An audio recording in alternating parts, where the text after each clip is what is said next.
Just moments ago, by the way, a spokesman for the special counsel, that's Mueller's office, just put out a statement in response to the BuzzFeed report, saying BuzzFeed's description of specific statements to the special counsel's office and characterization of documents and testimony obtained by this office regarding Mr. Cohen's congressional testimony are not accurate. Jonathan, I'm not sure how do you read that, if you read that as a complete denial of the story that Michael Cohen was told to lie to Congress by this president. I'm not sure it's a denial. I have to weed through it. Yeah, I've read the statement now about 5 or 6 times, and 2 words jump out at me: description and accurate.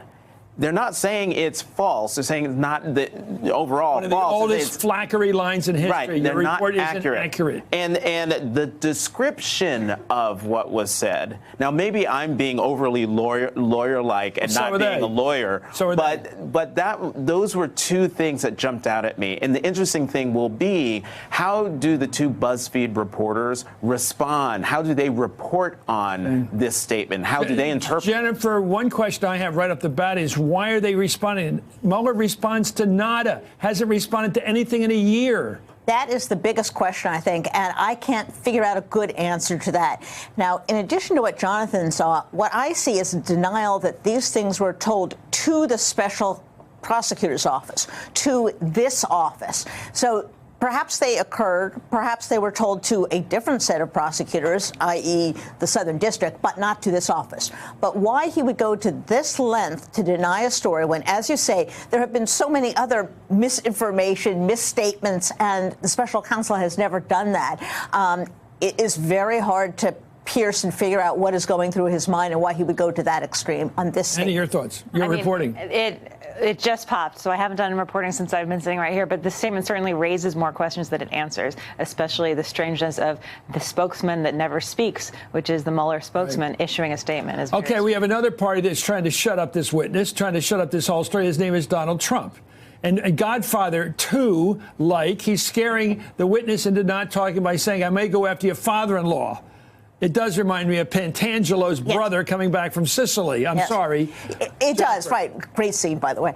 But yes, why would he bring this up? I mean, and in public, it's so bizarre and so atrocious and that's sort of the pattern of Donald Trump. If he did this in private, it would be a horror scandal. He does it in public, so people are sort of inured to it and kind of take it for granted. I don't know that the special counsel... Is this the behavior of an innocent man that he says, I don't want the truth, I don't want you talking? And watch your father-in-law while you're at it. Yeah. And he does it consistently. This is not the first time he's gone after Cohen's father-in-law. He did it with Jeanine Pirro when he called into her show, and he's done it once before that. So he's it's a consistent pattern here that he's trying to put Cohen's father in rhetorical crosshairs. Is the father? Let me go Andy on this, because Trump has this schoolyard bullies technique. If he senses anything about your look, your height, anything about you, he gets after it. You're low energy, you're little, or anything, you do whatever. In this case, he thinks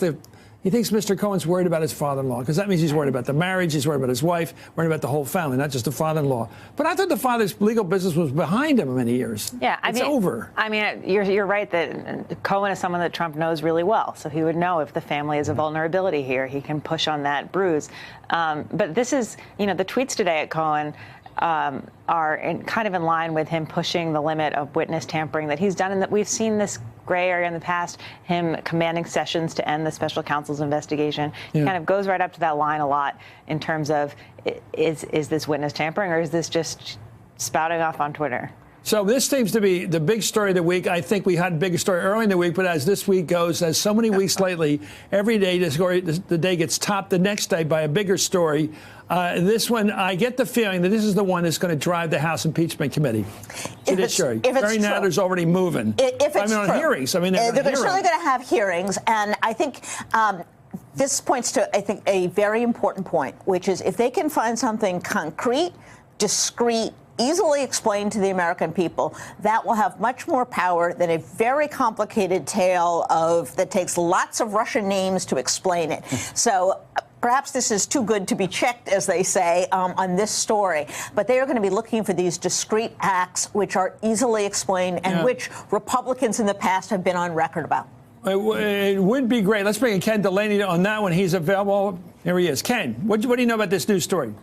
Well, Chris, the special counsel's office has issued an unprecedented statement disputing a part of the BuzzFeed article. I want to read it to you. BuzzFeed's description, this is from Peter Carr, Mueller's spokesman.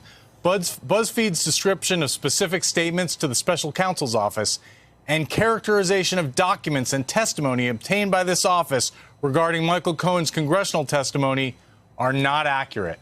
I cannot remember a statement like that coming from Mueller's office about any news report, pro or con, in the history of the special counsel's office. Chris, now, let's be clear. They're not disputing the idea that Michael Cohen is testifying, is saying that Trump asked him to lie. What they're disputing is that there is all this corroborating evidence that they seized from the Trump Organization, which was a key facet of the BuzzFeed article and one of the things that lent it credibility. Chris. Is that to protect their own integrity, that they had custody of those documents, and they don't want the word to get out that somebody got to them, because that meant somebody put them out? Is that what they're really concerned about? By the way, not accurate is an old term of art for flax. It doesn't mean it's not true. It means that maybe in certain iotas it wasn't quite true.